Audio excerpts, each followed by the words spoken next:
Páscoa, a Lidy vai ensinar hoje um biscoitinho feito com leite de coco e com a parte sólida, que é essa aqui, que é a que sobra do leite, ó. Então a gente vai usar tudo nessa receitinha aqui.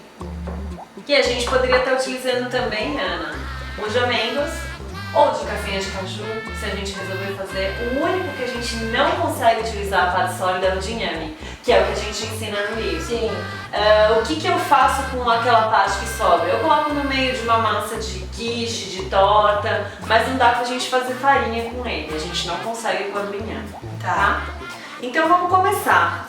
Eu vou utilizar aqui nessa receita a manteiga ghee, que a gente ensina a fazer no livro também, né? Que a manteiga ghee é uma manteiga clarificada, Ana, onde a gente retira o leite e as toxinas. Certo. Vou utilizar também um ovo caipira. E aqui eu vou colocar o açúcar mascavo, mas a gente poderia estar utilizando também o demerara ou mesmo o açúcar de coco, tá? E aqui eu vou dar uma leve batidinha com o fouet, só para incorporar bem. Agora eu vou colocar aqui, Ana, a farinha de arroz. Essa é a farinha de arroz branca, mas eu vou misturar com a integral também. Por quê? A farinha de arroz branca ela não tem retrogosto. A farinha de arroz integral já deixa aquele gostinho no final. Então eu misturo as duas e aí eu tenho uma combinação perfeita, tá?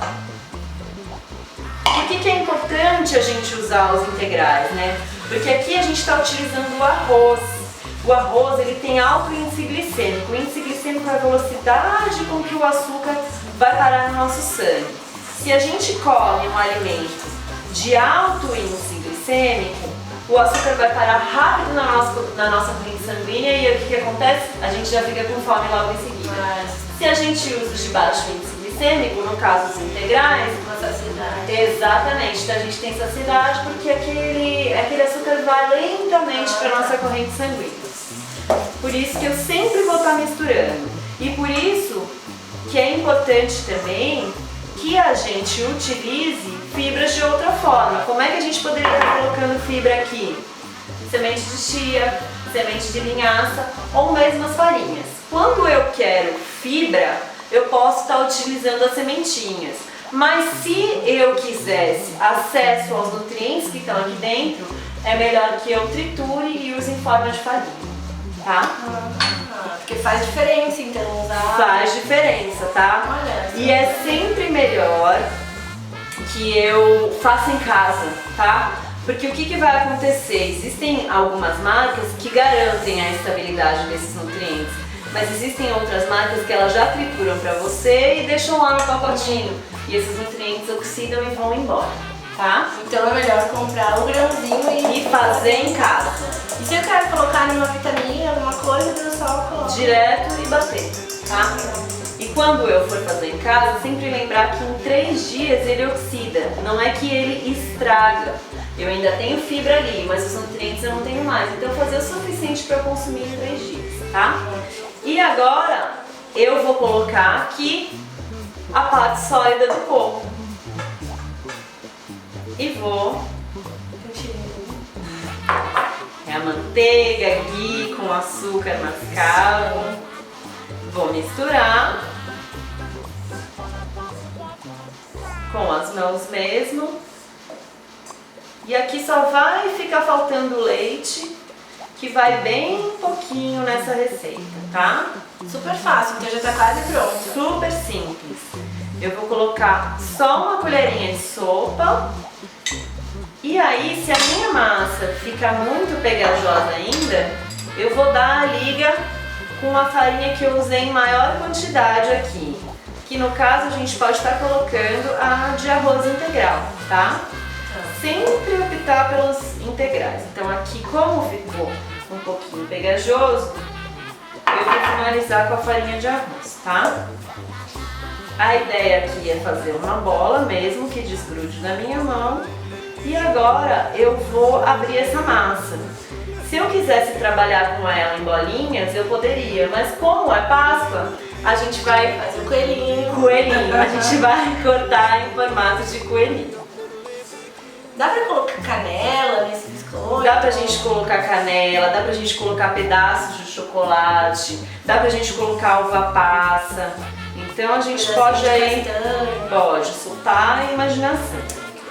E aí agora, Ana, é só a gente cortar os coelhinhos e colocar já na forma. Lembrando que a gente pode fazer também bolinhas ou formato de cookies também. E essa massinha que vai sobrando, a gente amassa de novo e abre outra vez, não desperdiçar, tá? E essa é uma ótima opção também para lanchinho de escola, né? Com Dá pra certeza. levar na lancheira, as bolachinhas. Com certeza. Se a gente fizer e quiser guardar, a gente consegue guardar num pote fechado por até 30 dias, tá? Então vou mostrar como ficaram nossos coelhinhos. E agora ele vai pro forno 180 graus por 25 minutos. O forno já deve estar pré-aquecido. Nossos biscoitos estão prontos. Olha só que fofo que ficaram. Mas assim, Ana, a gente pode melhorar, né? Então, o que a gente pode fazer? Pegar essa orelhinha do coelho e passar um pouquinho de chocolate. Aquele que a gente fez a ganache, 70%. Aquele que tem a ganache no nosso livro, né? Sem glúten, sem leite, sem soja. Como cobertura, no livro ele tá com uma cobertura do Cupcake, né? cupcake de cenoura, isso mesmo. E aqui a gente vai decorando. O que a gente poderia colocar aqui também, se a gente quiser, é um cheirinho de castanha, que é uma castanha bem raladinha, e colocar aqui pra enfeitar também. Só lembrando, né, Lid, quando sai do forno, às vezes ele sai um pouquinho mole. Sim. Depois, quando ele vai esfriando, que a gente notou ali, ele vai endurecendo. Vai ficando mais crocante, vai ficando né? crocante. E a gente pode guardar esse biscoito por 30 dias num pote bem fechadinho e limpinho. Quando ele já estiver frio, que ele conserva bem também, tá? E a gente não precisa só ficar fazendo, como a gente já disse, forminhas de coelho. Se a gente quiser fazer bolinhas, a gente pode. Mergulhar no chocolate, a gente pode também. Pra gente guardar assim, a gente tem que só deixar esse chocolate secar. Tá, ele vai ficar durinho daí, Fica durinho. Então, gente, olha que legal pra colocar numa embalagem bem fofa pra presentear na Páscoa. É uma ótima ideia, super fácil. E fica também, acho que, uma opção de lanchinho para as nossas crianças, né? Levarem pra escola. Claro. É isso aí, gente. Então, mais uma receita. Para ver outras receitas ou para rever essa receita, é só clicar aqui embaixo, nesse link que está aparecendo. E se você gostou desse vídeo, é só dar um gostei aqui do ladinho. Aproveitem e até a próxima receita. Até a próxima. Tchau.